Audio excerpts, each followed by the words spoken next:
வணக்கம் நண்பர்களே. நாளும் பலனும் சேனலில் விநாயகர் சதுர்த்தி சிறப்பாக விநாயகர் வரலாறு சொல்றேன்.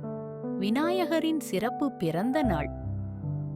பல வருடங்களுக்கு முன் சொர்க்கத்தில் பார்வதி தேவி மிருதுவான மண்ணால் ஒரு சிறிய பையனை உருவாக்கினார். அவருக்கு தலை, கை, கால் செய்து உயிர் ஊட்டினார். இவர் என் செல்ல மகன் விநாயகர் என்று பாசமாக சொன்னார். ஒரு நாள் பார்வதி குளிக்கச் செல்லும் முன் யாரையும் உள்ளே விடாதே என்று விநாயகரிடம் சொன்னார். அப்போது சிவபெருமான் வீட்டிற்கு வந்தார். ஆனால் விநாயகர் அவரை அறியவில்லை. வாசலை மறைத்தார். சிவன் விளக்க முயன்றார். ஆனால் விநாயகர் அசையவில்லை. சிவன் கோபத்தில், ஐயோ!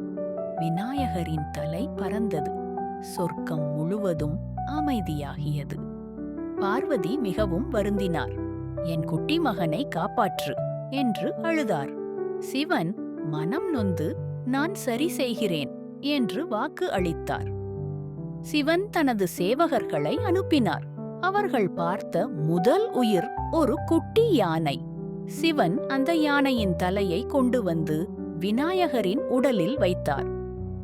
மாயம். விநாயகர் கண்களை திறந்து புன்னகைத்தார். அனைவரும் சந்தோஷப்பட்டனர். பார்வதி மகனை இறுகக் கட்டி அணைத்தார். அன்று முதல் விநாயகர் அறிவு, மகிழ்ச்சி, அதிர்ஷ்டத்தின் தெய்வமாக ஆனார். சங்கீதம், நடனம், இனிப்புகள் எல்லாம் மகிழ்ச்சியில் நடந்தது.